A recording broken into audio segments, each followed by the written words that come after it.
ML astrology YouTube சேனல்ல நவீன மனிதகுல வரலாறு அப்படின்னு ஒரு சீரிஸ் வருது. இது அதோட 2வது பாகம்.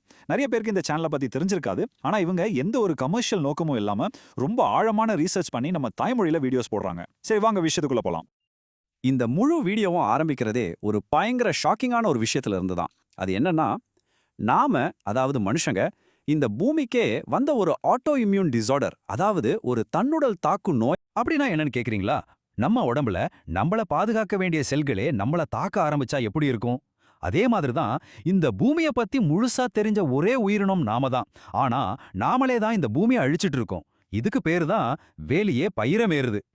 சரி, ஒரு கேள்வி கேக்குறேன். யோசிச்சு பாருங்க. ஒவ்வொரு வருஷமும் பூமி சூடாயிட்டே போகுது இல்லையா?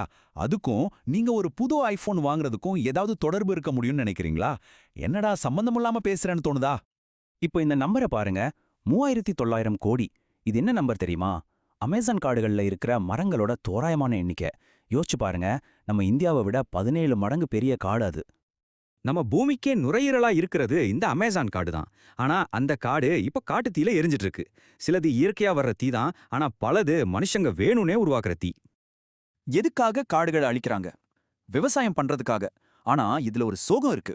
என்னன்னா, அப்படி மாத்தின நிலத்துல கொஞ்சம் வருஷம் தான் விவசாயம் பண்ண முடியும். அதுக்கப்புறம் அந்த மண்ணோட சத்தெல்லாம் போய் அது ஒரு தரிசு நிலமா மாறிடும். இவ்வளோ பெரிய அழிவுக்கு பின்னாடி இருக்கிற ஒரே ஒரு முக்கியமான காரணம் நம்மளோட இந்த மிதமிஞ்சிய நுகர்வோர் கலாச்சாரம் தான். அதாவது தேவைக்கு அதிகமா பொருட்களை வாங்கி குவிக்கணும் இல்லையா, அதுதான். ஆனா நாம இப்ப பேசிட்டு இருக்கிற இந்த அழிவு, காட்டுத்தீ, இது எல்லாமே ஒரு பெரிய பிரச்சனையோட சின்ன அறிகுறிகள் மட்டும்தான். இதுக்கு பின்னாடி ஒரு ஆழமான கதை இருக்கு. இந்த டைம்லைனை கொஞ்சம் பாருங்களேன். 4.5 பில்லியன் வருஷத்துக்கு முன்னாடி பூமி உருமாகுது. அப்புறம் 3.5 பில்லியன் வருஷத்துக்கு முன்னாடி முதல் உயிர் வருது. விலங்குகள் தோன்றி வெறும் 541 மில்லியன் வருஷம்தான் ஆகுது. எல்லாம் மெதுவா நிதானமா நடந்துச்சு. ஆனா கடைசி 200 வருஷத்துல மட்டும் பாருங்க, நாம செஞ்ச அழிவுக்கு கணக்கே இல்ல. நினைச்சு பார்க்கவே முடியல. இந்த மொத்த கதையும் நாம புரிஞ்சுக்கணும்னா நமக்கு சில அடிப்படையான விஷயங்கள் தெரிஞ்சிருக்கணும். உதாரணத்துக்கு ஸ்கூல்ல படிச்சிருப்போம் இல்லையா? குடும்பம், பேரினம், சிற்றினம், இதெல்லாம் என்ன? இதோட உண்மையான அர்த்தம் என்னன்னு உங்களுக்கு தெரியுமா? இல்லனா இந்த ரொம்ப பிரபலமான கேள்வியை எடுத்துக்கலாமே. மனுஷன் குரங்குல இருந்து தான் உருவானான்னா அப்புறம் ஏன் இன்னும் குரங்குகள் இருக்கு? இதுக்கு உங்ககிட்ட பதில் இருக்கா?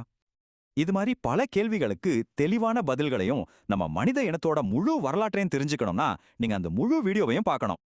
உங்களை நிச்சயமா ஆழமா சிந்திக்க வைக்கும் இந்த தொடர். சரி, எதுக்கு வெயிட் பண்ணோம்? ஒரு தடவை இந்த சேனல்ல இருக்கிற வீடியோக்குள்ள ட்ரை பண்ணி தான் பாருங்களேன்.